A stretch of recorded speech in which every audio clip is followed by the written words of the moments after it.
माननीय सदस्य श्री दीपेंद्र सिंह हुड्डा जी। धन्यवाद महोदय। इससे पहले कि मैं सप्लीमेंट्री डिमांड्स पर के विषयों पर कुछ अपनी बात रखूं, उससे पहले अर्थव्यवस्था की मौजूदा हालात पर मैं कुछ कहना चाहूँगा।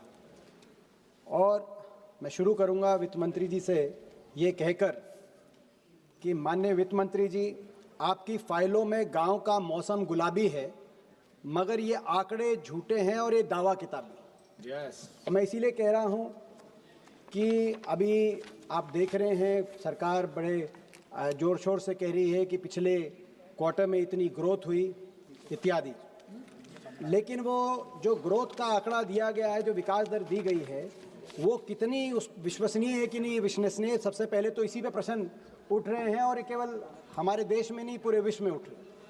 IMF ने सरकार की अकाउंटिंग को C ग्रेड देने का कार्य किया है मात्र 15 दिन पहले। तो यानी कि IMF प्रश्न चिन्ह उठा रहा है कि सरकार कैसे अकाउंटिंग करके ये ग्रोथ रेट, विकास दर देश के सामने रख रही। IMF ही नहीं, बहुत से देश के अर्थशास्त्रियों ने कई बार ये पॉइंट आउट किया जब से नई सीरीज आई है कि ये जो सीरीज है ये NSO, national statistics organisation, income growth के ऊपर आधार करके ग्रोथ रेट और विकास दर देश के सामने रखती है, जबकि होना चाहिए एक्सपेंडिचर ग्रोथ। अगर US कन्वेंशन देखें, अमेरिकी इकोनॉमी और बाकी कई अर्थव्यवस्थाओं में एक्सपेंडिचर ग्रोथ के हिसाब से होता है। अगर इस क्वार्टर भी एक्सपेंडिचर ग्रोथ के हिसाब से हम अपनी इकोनॉमी का ग्रोथ रेट देखें तो 6.1% होना चाहिए, लेकिन आपने बहरहाल दूसरी तरीके से इसको कैलकुलेट किया। और हम आपकी भी माने, आपके दिए हुए आंकड़े माने, नई सीरीज के भी आंकड़े माने, तो भी प्रश्न चिन्ह लगता है इस विकास दर पर कि एक तरफ यूपीए के 10 वर्ष में औसतन विकास दर 8.1% हमारी अर्थव्यवस्था की थी। आपके दिए गए आंकड़ों के अनुसार भी आपके इन 11 वर्षों में वो औसत दर घटकर 5.75% तक पहुंची है। तो क्या ये इतनी क्या हर्ष और उल्लास की बात है कि नहीं है? रिकॉर्ड सरकार कह रही है, रिकॉर्ड हमारा विकास दर हुआ। रिकॉर्ड ये विकास दर का नहीं हुआ है, रिकॉर्ड कुछ और बने हैं और 78 साल के रिकॉर्ड लुढ़के हैं। मैं 78 साल यानी कि 8 दशक, मैं 8 रिकॉर्ड बताना चाहता हूं जो आपकी अर्थव्यवस्था की मौजूदा रिपोर्ट कार्ड आपके सामने पेश करेंगे। 78 वर्ष में अगर हमारी मुद्रा करेंसी अगर सबसे निम्नतम स्तर पे पहुंची है तो वित्त मंत्री जी आपके इस कार्यकाल में आज सबसे निम्न स्तर पे पहुंची है। मैं देख रहा था आपका बयान आया कि रुपया इतना नहीं गिरा जितना डॉलर मजबूत हुआ है। हम हरियाणा से आते हैं, कुश्ती खेलते हैं, तो वही बात होगी कि दो पहलवान आपस में लड़े और जो हारा उसके पिता ये कह रहा है कि मेरा बेटा नहीं हारा, वो दूसरा ज्यादा मजबूत था इसलिए हारा। डॉलर मजबूत हुआ है, लेकिन मैं ये भी आपको बताऊं, एशिया की बाकी करेंसीज की तुलना में, बाकी सभी करेंसीज की आप तुलना करिए, इंडोनेशिया रुपया, फिलीपींस का पीसो, पूरे एशिया की आप बाकी करेंसीज की तुलना में वर्स्ट परफॉर्मिंग करेंसी आज रुपया आपके समय साबित हुआ है। पहला रिकॉर्ड आपका बना है। दूसरा रिकॉर्ड आपका बना है, बधाई आपको दूसरे रिकॉर्ड की, करंट अकाउंट डेफिसिट, यानी कि व्यापार का घाटा, कितना निर्यात और कितना आयात है, उसमें अगर करंट अकाउंट डेफिसिट 78 साल का सबसे ज्यादा एक महीने का रिकॉर्ड किया गया है तो इस साल के अक्टूबर में 41.7 बिलियन डॉलर्स, ये रिकॉर्ड 78 साल का आपने दूसरा बनाने का कार्य किया। और यही नहीं, ये जो आज 1.3% GDP का करंट अकाउंट डेफिसिट है, अनुमानित अगले वर्ष ये बढ़कर 1.7% GDP का होने जा रहा है। तीसरा रिकॉर्ड आपने 78 साल का बनाया है इनइक्वालिटी में, गरीब और अमीर के बीच में अंतर में। कल ही एक प्रकाशित रिपोर्ट के अनुसार इस देश के 1% सबसे अमीर नागरिकों के हाथ में देश की 40% संपत्ति आई है और 65% देश की आय। 1% जो सबसे अमीर भारतीय हैं, ये गरीब और अमीर में असमानता का 78 साल का ही नहीं, 100 साल का रिकॉर्ड, 1922 से आंकड़े अर्थशास्त्री इन आंकड़ों को ध्यान देते हैं, 100 साल का गरीब और अमीर का अंतर आपने नया आंकड़ा, नया रिकॉर्ड बनाने का काम किया। एक और रिकॉर्ड जो पंकज चौधरी जी आपके MOS यहाँ पे उपस्थित हैं, उन द्वारा राज्यसभा में एक उत्तर दिया गया है, उनको बधाई भी देते हैं, उनका अच्छा आपकी पार्टी में पदोन्नति होने जा रही है। राज्यसभा में आपने उत्तर दिया कि पिछले 10 साल में 16 लाख करोड़ राइट ऑफ हो गया। और ये किसका राइट ऑफ हुआ? ये इसमें कॉर्पोरेट का राइट ऑफ हुआ, किसान का हुआ, सब जानते हैं। यूपीए के समय हमने 78,000 करोड़ किसान का एक साथ कर्ज माफी किया था। आपके समय 16 लाख करोड़ पिछले 10 साल में, ये भी 78 साल का एक और रिकॉर्ड, चौथा रिकॉर्ड जिसको मैं कहूंगा। पांचवा रिकॉर्ड, हमारी देश की अर्थव्यवस्था में इतनी मोनोपोलीज और इतनी डियोपोलीज प्राइवेट सेक्टर के को कभी नहीं मिली जितनी आपकी सरकार में। आज हम क्या देख रहे हैं? हवाई चप्पल से हवाई जहाज तक बैठने का आपने सपना दिखाया, लेकिन हमारे समय एविएशन सेक्टर के अंदर कंपटीशन था। Jet, Kingfisher, spice jet, air Asia, Vistara, GoAir. अब क्या है? 65% मार्केट शेयर अकेला इंडिगो को और 26% एयर इंडिया को, दोनों मिला के 91% मार्केट शेयर। दोनों वो आपस में बात करके अगर रेट तय कर दें, हमारे देश के हवाई यात्री के पास कहीं पेटिशन का मौका नहीं। इसी को कहते हैं डुओपोली और मोनोपोली। और केवल एक सेक्टर तक सीमित नहीं है। टेलीकॉम सेक्टर में जहां हमारे समय डोकोमा, यूनिनोर, एयरसेल, वोडाफोन, आइडिया, जियो, एयरटेल, अब सब समाप्त, केवल 2 रह गई। जियो और एयरटेल दोनों मिलाकर अगर हम मार्केट शेयर देखें, 80% टेलीकॉम का मार्केट शेयर केवल जियो और एयरटेल के पास। आपस में वो तय कर लें तो कंज्यूमर के पास कहीं जाने का कोई रास्ता नहीं। इसी तरीके से मैं एक आपको उदाहरण देना चाहता हूं वित्त मंत्री जी। बड़े बड़ी जो हम देखते कैपिटलिस्ट इकोनॉमीज हैं, अमेरिका का उदाहरण। अमेरिका में हर सेक्टर में डुओपोली और मोनोपोली को रोकने के लिए कानून है, कंज्यूमर के हक में कानून है कि 30% से ज्यादा किसी सेक्टर में किसी एक कंपनी का मार्केट शेयर नहीं हो सकता। एयरलाइन में भी वहां 30% मैक्सिमम शेयर, उससे ज्यादा होता है तो उसको रोकते हैं। टेलीकॉम में भी, सारे सेक्टर में। हमारे यहाँ कुछ नहीं। कितने ऐसे सेक्टर हैं जहां 30% से ज्यादा एक ही कंपनी का, कार्गो में 30% से ज्यादा अदानी का, कंटेनर में 50% से ज्यादा अदानी का, एयरपोर्ट में 30% से ज्यादा अदानी का। और जो मैंने आपको सिविल एविएशन और टेलीकॉम तो बता ही दिया। और साथ में मीडिया में तो दोनों, मैं समझता हूँ रिलायंस का और अदानी का कितना सारी मीडिया उनके पास है। तो ये मैं समझता हूँ मोनोपोलीज और डुओपोलीज, ये भी रिकॉर्ड बना है। कभी देश के 78 साल में ऐसे कंपनियों के हाथ में देश के अलग अलग सेक्टर नहीं गए। छठा रिकॉर्ड, अनएम्प्लॉयमेंट पैटर्न जब से पिछले कई दशकों से एक दिशा में जा रहा था, एक संदर्भ में। क्या संदर्भ में? लोग मैन्युफैक्चरिंग सेक्टर में जा रहे थे और कृषि क्षेत्र से आ रहे थे। एग्रीकल्चर सेक्टर में हमारी जो वर्कफोर्स है उसकी संख्या घट रही थी और मैन्युफैक्चरिंग में बढ़ रही थी। लेकिन आपके सरकार में पिछले 3 वर्ष में ये ट्रेंड चेंज हो गया।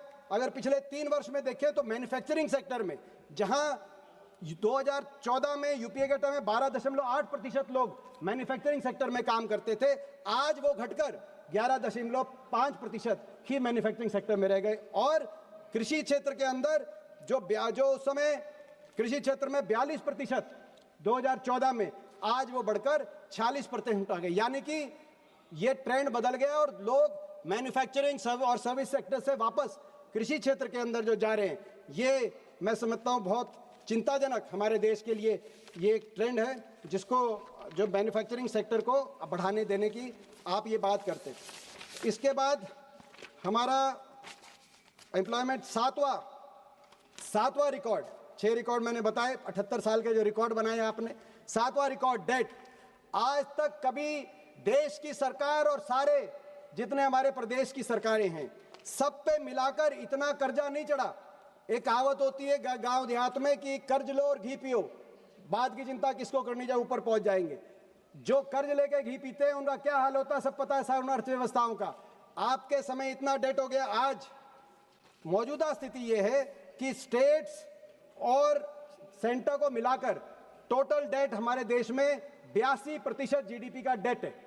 और ये जितनी भी समकक्षीय हमारी अर्थव्यवस्थाएं हैं, जिसमें डेवलपिंग नेशंस आप कहिए या पर कैपिटा इनकम के हिसाब से जो समकक्षीय हैं, Philippines, Vietnam, Indonesia, Bangladesh, Sri Lanka, Pakistan, जितनी भी साउथ अफ्रीका, ब्राजील, अर्जेंटीना, किसी में भी 30-40% से डेट ज़्यादा नहीं है। डेवलप्ड इकोनॉमीज में इतना डेट होता है, अगर अमेरिका में, जापान की आप बात करें, क्योंकि वो एक स्तर तक पहुंच जाती है इकोनॉमी।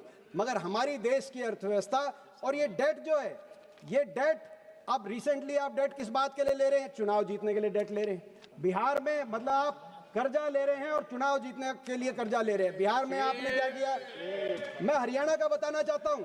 हरियाणा के अंदर चुनाव से 2024 से एक साल पहले हरियाणा के अंदर कुल मिलाकर 8.6 लाख बीपीएल कार्ड थे। चुनाव के लिए आपने बीपीएल कार्ड की संख्या बढ़ाकर 52 लाख कर दी और हरियाणा के 2,53,00,000 मतदाताओं में से 2 करोड़ बीपीएल बन गए। मतलब हरियाणा की आबादी 75% चुनाव के समय, विधानसभा चुनाव के समय आपने 75% below the poverty line declare कर दी। 4-5 महीने तक उनको राशन दिया, बीपीएल के सारी सुविधाएं दी और उसके बाद अब चुनाव के 1 साल के बाद आपने इनमें से आधे राशन कार्ड फिर काट दिए। तो ये ना तो इतनी आंधी से हरियाणा में गरीबी आई जैसे चुनाव से पहले आई और ना ही उसी रफ्तार से अमीरी आई। लेकिन चाहे वो हरियाणा का उदाहरण हो, चाहे बिहार में 10,000 देने की बात हो, आप कर्जा लिए जा रहे हैं, देश को कर्जे में आपने रिकॉर्ड बना दिया। और भाई इसी के साथ जो आपका 8वां ये कर्जे वाला 7वां रिकॉर्ड और 8वां रिकॉर्ड प्रदूषण। देश के इतिहास में इतना प्रदूषण नहीं हुआ जितना वित्त मंत्री जी आपके सरकार, मैंने 8 ही बताए क्योंकि 8 ही दशक हुए हैं देश की आजादी के बाद, लेकिन बहुत से रिकॉर्ड आपने बनाए। कुल मिलाकर आज अर्थव्यवस्था में बहुत फॉल्ट लाइन्स है। आपकी अर्थव्यवस्था में प्राइवेट इन्वेस्टमेंट और प्राइवेट कैपिटल फॉर्मेशन जितनी मजबूत होनी चाहिए वो है नहीं। Public spending, government public spending के हिसाब से आप अर्थव्यवस्था को आप ग्रोथ रेट की तरफ आपने प्रयास कर रहे हैं और मगर पब्लिक स्पेंडिंग के लिए आप कर्जा ले रहे हैं। ये हमारी अर्थव्यवस्था का नया मॉडल हो गया है। आप आउटकम्स और ऑप्टिक्स में ऑप्टिक्स को चूज कर रहे हैं, नारे दे रहे हैं स्टार्टअप इंडिया का नारे की हकीकत ये है 6,500 इस वर्ष 6,500 स्टार्टअप समाप्त हो गए हैं। वो स्टार्टअप इंडिया नहीं, शट डाउन इंडिया हो गया है। आप नारा दे रहे हैं मेक इन इंडिया, मैन्युफैक्चरिंग में आपकी एम्प्लॉयमेंट घट रही है, मेक इन इंडिया नारा नहीं। आप जाके कोरिया में, वियतनाम में, चाइना में पूछिए जहां से प्रोडक्ट्स इंडियन मार्केट में आ रहे हैं, मेड फॉर इंडिया का नारा चल रहा है, जो आप मेक इन इंडिया नहीं। तो ये मैं समझता हूं कि हमारी अर्थव्यवस्था की स्थिति जो है वो उसी तरह की है जो नोटबंदी के समय जब आपने किया, उसके बाद से हकीकत को इस तरीके से मैं कह सकता हूं कि कोई नौसिखिया, मैकेनिक या मिस्त्री अगर कोई मोटर खोल दे मगर मोटर खोलने के बाद उसे बांधना ना आए, वो स्थिति आज अर्थव्यवस्था की दिखाई दे रही है। देश की अर्थव्यवस्था अनर्थ व्यवस्था की तरफ बढ़ गई है, ये वित्त मंत्री जी हमारा मानना है। अब मैं आता हूं डिमांड फॉर ग्रांट्स में। कुछ सेक्टर्स में डिमांड फॉर ग्रांट्स में भी जो क्रिटिकल सेक्टर्स हैं, वैसे भी हम देख रहे हैं ग्रोथ रेट में एक और ये कमी है। क्रिटिकल सेक्टर्स में, कोर सेक्टर्स में कोई ग्रोथ रेट नहीं, माइनिंग में कोई ग्रोथ रेट नहीं हमारी दिखाई दे रही, मैन्युफैक्चरिंग में कोई ग्रोथ रेट नहीं दिखाई दे रही। मगर जो क्रिटिकल विभाग हैं आपके सरकार के, उसमें आपकी सरकार की जो सिफारिश है वही आप नहीं मान रहे, जो आपकी सरकार की सिफारिश है। हेल्थ के अंदर आपकी नेशनल हेल्थ पॉलिसी की एक सिफारिश है कि 2.5% जीडीपी का हेल्थ को दिया जाए, आप 1.4% आपने बजट में रखा है। शिक्षा में आपकी सरकार की नेशनल एजुकेशन पॉलिसी में कहा गया है कि मिनिमम 6% जीडीपी का शिक्षा को दिया जाए, आप 4.5% पे संतुष्ट हैं। R&D जो किसी देश को आगे लेके जाने का स्वप्न रहता है, उसमें national science technology and innovation policy आप ही की सरकार की कह रही है कि मिनिमम बाकी देशों को देखते हुए 2% जीडीपी का R&D में खर्च किया जाए, लेकिन आप 0.6% से ही संतुष्ट हैं। और डिफेंस में बार बार स्टैंडिंग कमेटी ऑफ डिफेंस ये रिपोर्ट लेके आ रही है कि मिनिमम 3% जीडीपी का डिफेंस को दिया जाए, मगर आपकी सरकार 1.9% डिफेंस में, और मैं डिफेंस से ही 1.9% जीडीपी का डिफेंस में बजट दे रही है। मैं डिफेंस में थोड़ा और खोल के कहना चाहूंगा, क्योंकि अभी ऑपरेशन सिंदूर देखा, हमने देखा कैसे पाकिस्तान और चीन एक होकर हमारे देश के कुछ जिस प्रकार से कुछ चुनौती का हमारे देश की फौज ने उनकी चुनौती को हराने का, परास्त करने का अपने पराक्रम से काम किया, मगर वो दोनों एक होकर चल रहे। डिफेंस में मैं कहना चाहूंगा 1962 के बाद मैं सदन के संज्ञान में लाना चाहूंगा, सबसे कम डिफेंस अगर बजट जीडीपी के प्रतिशत में, तो वो 1.9% पिछले साल आपकी सरकार ने डिफेंस में खर्च किया। 1962 से हमारा डिफेंस बजट हमेशा 2% से ऊपर रहा। 2013-14 में, ये आपकी स्टैंडिंग कमेटी की रिपोर्ट है किरण जी, 2013-14 में 2.5% जीडीपी का हम डिफेंस पे खर्च कर रहे थे। वो धीरे धीरे घट के 2.5 से पहले 2 आया, 2 से 1.9, पिछले 2 साल से ये 1.9 और 1.5। मगर इसमें और भी चिंता की बात ये, केवल डिफेंस का बजट गिरावट आई है, वही नहीं, इसमें कैपिटल आउटफ्लो 30% से भी कम है। जो मॉडर्नाइजेशन का आपको बजट चाहिए, उतना मॉडर्नाइजेशन का बजट नहीं। और रिपोर्ट कार्ड हम क्या दें? Air chief marshal AP Singh ने, एयर चीफ मार्शल ने क्या कहा? उन्होंने कहा कि टाइमलाइन बहुत बड़ा इशू है, समय से कोई प्रोजेक्ट पूरा नहीं हो पाता है और इसको हमें देखना ही पड़ेगा, हमारी सरकार भी इस पे उसको देखना ही पड़ेगा। हम कुछ ऐसा प्रॉमिस क्यों करते हैं जिसको पूरा ना कर पाए? आपके deputy chief of army staff Rahul Singh ने क्या कहा? उन्होंने कहा कि जो इक्विपमेंट जनवरी में डिलीवर होनी थी वो आज तक डिलीवर नहीं, अगर हो जाती तो ऑपरेशन सिंदूर में कहानी कुछ और होती। ये उन्होंने पब्लिक फोरम पे ये कहा। और आपका डिफेंस बजट आप घटा रहे हैं। और डिफेंस बजट में मैं एक और चीज कहूंगा, इसमें अग्निवीर जैसी योजना आप ले आए, जिसमें हमारी देश की फौज को कितना नुकसान हुआ है, आप अंदाजा लगा सकते हैं कि फौज के। उसके साथ साथ मैं ये भी बताऊंगा कि एयरफोर्स मॉडर्नाइजेशन का बजट आपने घटा दिया। एयरफोर्स में आज हमें 60 स्क्वाड्रन की जरूरत है, 60 स्क्वाड्रन की, मगर जो यूपीए के समय 42 स्क्वाड्रन थी, आज वो 31 स्क्वाड्रन रह गई एयरफोर्स में। और वो जो स्क्वाड्रन यानी कि 18 से 24 हवाई जहाज, इन स्क्वाड्रन्स में भी कई स्क्वाड्रन्स के अंदर जैगुआर जैसे आज जहाज हैं, जो दुनिया में तमाम मुल्कों में इस जहाज को रिटायर कर दिया गया है। नाइजीरिया, आर्मेनिया, फ्रांस, जर्मनी, सारी जगह जैगुआर, साउथ अफ्रीका जहां जैगुआर्स थे उनको रिटायर कर दिया गया। लेकिन हमारे देश में अभी आपने 60 की बजाय 31 स्क्वाड्रन है और जैगुआर को भी रिटायर नहीं किया गया। इस साल भी जैगुआर के 3 क्रैश हुए, जिनमें से 2 में हरियाणा के जाबाज हमारे जो पायलट्स थे जिन्होंने अपनी शहादत दी, उनको हम नमन करते हैं। लेकिन उनके परिवारों से जाके जब मैंने बात करी, उनके परिवारों के जबान पे एक ही बात थी, आप सरकार से आग्रह करिए एयरफोर्स मॉडर्नाइजेशन की तरफ बढ़े, नए एयरक्राफ्ट लाएं, हम आपका समर्थन करेंगे। लेकिन आपने एयरफोर्स मॉडर्नाइजेशन का बजट में कटौती कर दी, डिफेंस के बजट में कटौती कर दी, और आप फौज के पराक्रम का आप नाम लेते हैं। दूसरी बात मैं कहूंगा एग्रीकल्चर सेक्टर में, एग्रीकल्चर सेक्टर में बड़ा प्रश्न एमएसपी का है। यूपीए के समय हमारी एमएसपी में पैडी, वीट दोनों में 12% और 13% की बढ़ोतरी हुई प्रति वर्ष औसतन, और दालों में चावल हो, मूंग हो 20% और 22% की औसतन बढ़ोतरी हुई प्रति वर्ष।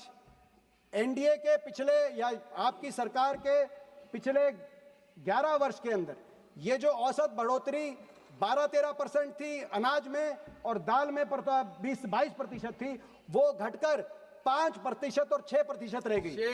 पैडी वीट में प्रतिवर्ष 6% पैडी में और 5% गेहूं में, और इसी तरीके से दालों में 6%, 8%। और ये अगर हम महंगाई दर से इसको हम अगर सब्स्टिट्यूट करें तो आप ये मानो कहीं ना कहीं ये ना के बराबर। और जो एमएसपी आप घोषित भी कर रहे हैं वो किसान को नहीं मिल रही।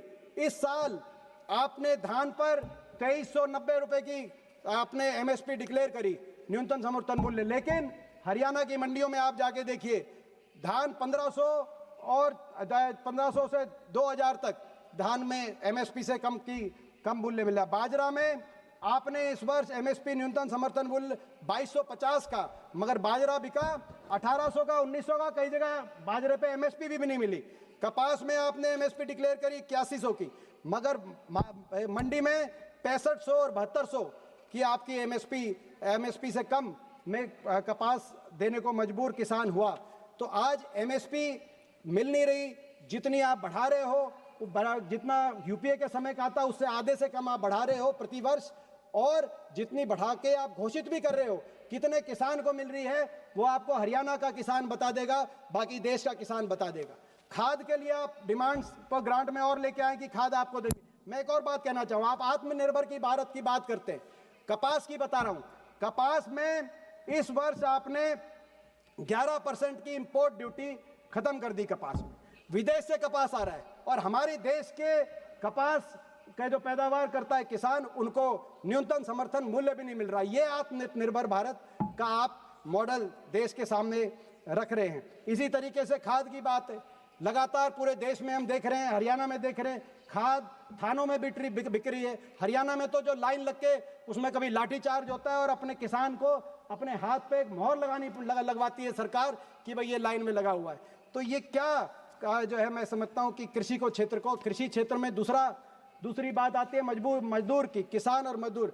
हमारे साथी ने एक प्रश्न पूछा था लोकसभा में, उसका कल जो है इस हफ्ते उसका उत्तर मिला। उस प्रश्न के अनुसार मनरेगा की क्या स्थिति है, मैंने किसान की बात करी, मैं मजदूर की भी बताऊंगा आपको। मनरेगा की स्थिति आप अंदाजा लगाएं, हरियाणा में 8 लाख मजदूरों ने रजिस्टर करा रखा है मनरेगा के लिए, मगर पिछले वर्ष मात्र 2100 मजदूरों को 100 दिन की पूरी मनरेगा को पे लिया गया है। तो आप अंदाजा लगाएं ये स्थिति। इसके बाद मैं तीसरा विषय लेना चाहूंगा स्पोर्ट्स का, खेल का। खेल में बड़े विडंबना है, किरण रिजिजू जी हमारे मंत्री, खेल के मंत्री भी रहे, वो भी सुने, बड़ी विडंबना है। जो खेलो इंडिया का बजट 3,500 करोड़ का बजट आपने लिया, उस बजट में कुल मिलाकर हरियाणा के बाटे 80 करोड़ आया, जो देश में सबसे कम। सबसे ज्यादा आया गुजरात के बाटे 600 करोड़ खेलो इंडिया का। और जो प्रदेश देश में सबसे ज्यादा मेडल लेके आता है, 50% ओलंपिक, एशियाई, कॉमनवेल्थ के खेल हरियाणा खिलाड़ी लेके आते हैं। खेलो इंडिया में सबसे कम बजट उनका और सबसे ज्यादा बजट आप ले रहे हैं गुजरात का। और कॉमनवेल्थ खेल कहाँ हो रहे हैं? गुजरात में। लाखों करोड़ वहां खर्चे जाएंगे अहमदाबाद में। और अब तो गृह मंत्री जी कह रहे हैं कि ओलंपिक खेल भी वहां कराएंगे। मेरी मांग है सरकार से कि इसमें हरियाणा को कोहोस्ट के रूप में लिया जाए। भूपेंद्र यादव जी यहाँ मौजूद हैं, उनसे भी मैं कहना चाहता हूँ, धर्मेंद्र जी भी प्रभारी रहे हरियाणा के, उनको भी पता हरियाणा के बारे में। हरियाणा को कोहोस्ट कम से कम आप लिए तो होस्ट कराना चाहिए था, ताकि ये लाखों करोड़ में से कुछ हरियाणा के खेल इंफ्रास्ट्रक्चर पे भी खर्च हो। आपने देखा हमारे खिलाड़ी कैसे बास्केटबॉल कोर्ट्स के अंदर हमारे खिलाड़ियों की जान तक जा रही है। इतना दुर्दशा है खेल ढांचे की, ताकि आने वाले समय में इतना आप निवेश करेंगे खेल ढांचे में। हरियाणा में आज 50% जो देश के मेडल लेके आता है प्रदेश, आने वाले समय में देश का और गौरव बढ़ाने का हरियाणा के खिलाड़ी करेंगे। क्या कहेंगे, ऐसी मेरी मांग है। बहुत सी बातें अन्य भी रखनी थी, मगर मैं अपनी बात को रैप अप करते हुए मैं ये कहना चाहूंगा कि मुझे याद है 2014 में जब एनडीए का पहला वर्ष था, अरुण जेटली जी, माननीय स्वर्गीय अरुण जेटली जी वित्त मंत्री थे। उन्होंने कहा, उनकी स्पीच मुझे याद है पहले बजट की, और उस समय उनकी बजट की स्पीच इसलिए याद है कि मैंने उस समय विपक्ष की तरफ से मैंने ही बजट स्पीच पे इनिशिएट किया था। बजट की उनकी स्पीच में उन्होंने कहा कि economy is ready to take off. तब 8% ग्रोथ थी एवरेज, जो अब घट के 5.5% आ गई, रेडी टू टेक ऑफ। और ये यूपीए के बंधनों से हमारी अर्थव्यवस्था मुक्त हो चुकी है और अब टेक ऑफ की तरफ जा रही। अब वो 11-12 साल में टेक ऑफ हुआ या अभी रनवे पे ही जहाज खड़ा है, वो हमारे एयरपोर्टों पे यात्रियों ने देख लिया, क्रैश लैंडिंग हो रहा है। वो क्या स्थिति बनी। वित्त मंत्री जी, आप इन विषयों पे ध्यान देंगे, मुझे पूरा विश्वास है। बहुत बहुत धन्यवाद।